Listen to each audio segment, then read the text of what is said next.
मैं आपसे एक क्वेश्चन पूछती हूँ। इन 4 सेंटेंसेस को देखिए। I study English, I am studying English, I have studied English, I have been studying English for 3 years। ये चारों प्रेजेंट टेंस है, लेकिन इनका यूज़ अलग अलग है और इसी वजह से स्टूडेंट्स कंफ्यूज हो जाते हैं।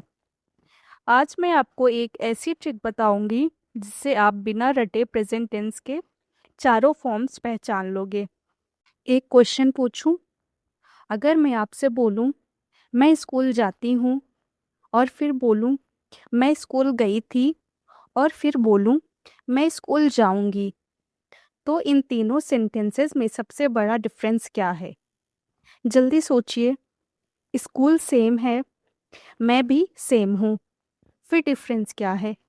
डिफरेंस है टाइम, और इसी टाइम को इंग्लिश ग्रामर में टेंस कहते हैं।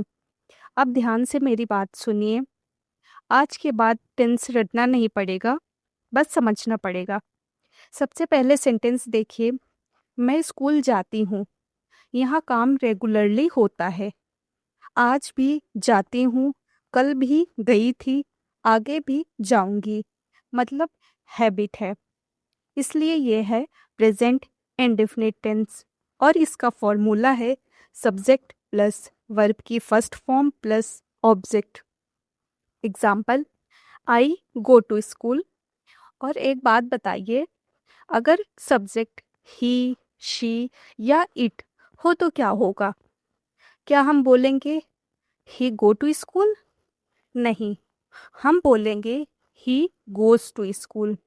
यानी प्रेजेंट इंडेफिनिट टेंस में ही, शी, इट के साथ वर्ब में एस या ई एस लगता है। अब अगला सेंटेंस देखिए। मैं स्कूल गई, यहाँ काम हो चुका है, अब मैं स्कूल नहीं जा रही, मैं जा चुकी हूँ। तो ये हो गया past indefinite tense. Formula subject plus verb की second form plus object. Example, I went to school. ध्यान दीजिए, प्रेजेंट में था गोज, पास्ट में बन गया वेंट, सिर्फ वर्ब चेंज हुई और टेंस चेंज हो गया। अब तीसरा सेंटेंस देखिए। मैं स्कूल जाऊंगी, काम अभी नहीं हुआ, फ्यूचर में होगा, तो ये हो गया future indefinite tense. Formula subject plus will plus verb की first form plus object. Example, I will go to school. इस पहचानने का सबसे इजी ट्रिक क्या है? हिंदी सेंटेंस के लास्ट वर्ड्स अगर सेंटेंस के एंड में ता हूँ, ती हूँ, ते हैं, तो प्रेजेंट टेंस है। जैसे, मैं क्रिकेट खेलता हूँ, वह इंग्लिश पढ़ती है। अगर एंड में आए ता था, ती थी, ते थे या यी, तो पास्ट टेंस है। जैसे, मैं क्रिकेट खेलता था, मैं मार्केट गया। और अगर एंड में आए गा, गी, गे, तो फ्यूचर टेंस है। जैसे, मैं मार्केट जाऊंगी, वो कल आएगी। अब एक छोटा टेस्ट करते हैं। मैं रोज इंग्लिश पढ़ती हूँ, कौन सा टेंस है? हाँ, प्रेजेंट टेंस। मैं कल इंग्लिश पढ़ी, कौन सा टेंस? पास्ट टेंस है।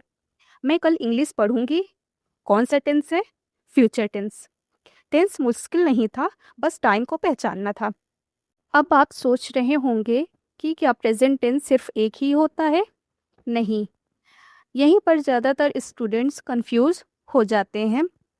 प्रेजेंट टेंस के भी 4 टाइप्स होते हैं, और अगर आपने इन 4 टाइप्स को समझ लिया तो इंग्लिश बोलना बहुत इजी हो जाएगा। अब ध्यान से मेरी बात सुनिए। मैंने अभी कहा मैं रोज़ इंग्लिश पढ़ती हूँ, आई स्टडी इंग्लिश एवरी डे। यहाँ काम हैबिट है, रोज़ होता है, इसलिए यह था प्रेजेंट इंडेफिनिट। लेकिन अगर मैं बोलूँ मैं अभी इंग्लिश पढ़ रही हूँ, अब ज़रा बताइए, क्या मैं रोज़ की बात कर रही हूँ? नहीं, मैं इस वक्त की बात कर रही हूँ। यानी एक्शन अभी क्या चल रहा है, तो ये हो गया प्रेजेंट कॉन्टिन्यूअस टेंस। इसका formula subject plus is am are plus verb की first form plus ing plus object. Example, I am studying English. अब मैं आपसे एक क्वेश्चन पूछती हूँ। बहुत सारे स्टूडेंट्स बोलते हैं आई एम स्टडीइंग इंग्लिश। क्या ये सही है? नहीं, क्योंकि कॉन्टिन्यूअस टेंस में वर्ब के साथ ing लगाना ज़रूरी है। इसलिए आई एम स्टडीइंग इंग्लिश ये सही है। अब एक और सेंटेंस देखिए, वो क्रिकेट खेल रहा है। इंग्लिश सब्जेक्ट है ही, तो एम, इज या आर में से क्या आएगा? बिल्कुल सही, ही इज प्लेइंग क्रिकेट। अब तक हमने दो प्रेजेंट टेंस समझ लिए। Present indefinite habit, routine, daily actions बताता है। Example, I study English every day. Present continuous tense action happening right now. Example, I am studying English now. अब मैं आपसे एक इंटरेस्टिंग क्वेश्चन पूछती हूँ। अगर मैं बोलूँ मैं 2023 से इंग्लिश सीख रही हूँ, तो क्या ये सिर्फ अभी चल रहा एक्शन है? ये काफ़ी टाइम से चल रहा है। सोचिए, यहाँ एक्शन सिर्फ इस वक्त नहीं चल रहा, ये काम पास्ट में शुरू हुआ था और अभी भी चल रहा है। और इसीलिए इंग्लिश में एक अलग टेंस आता है, प्रेजेंट परफेक्ट कॉन्टिन्यूअस टेंस। और सच कहूँ, स्पोकन इंग्लिश में ये टेंस बहुत पावरफुल है। सेंटेंस देखिए, मैं 3 साल से इंग्लिश सीख रही हूँ। I have been learning English for 3 years।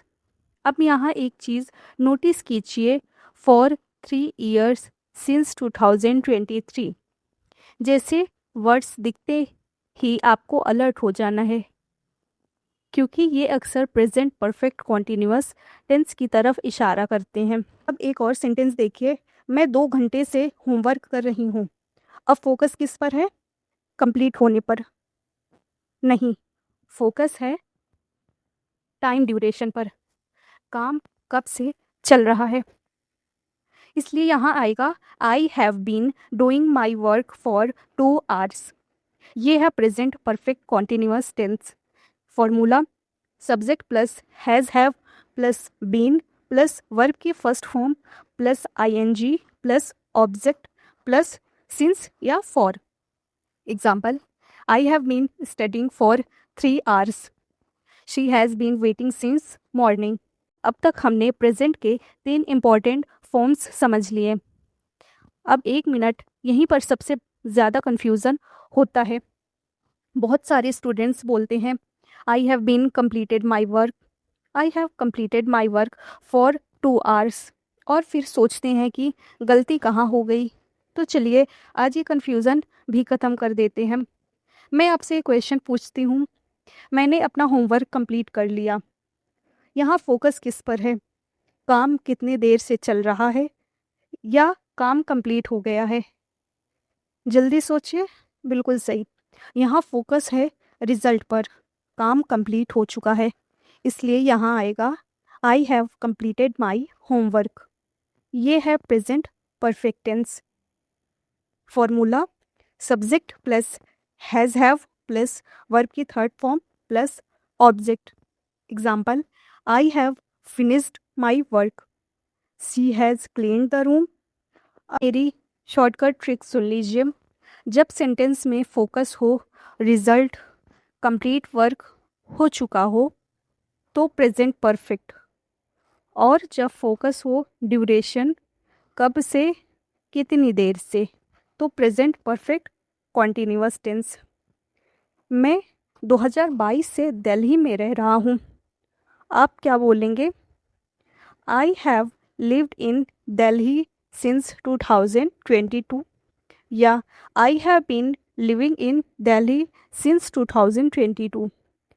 Exam और स्पोकन इंग्लिश के लिए जनरली हम यहाँ बोलते हैं I have been living in Delhi since 2022, क्योंकि फोकस है सिंस 2020 यानी ड्यूरेशन पर।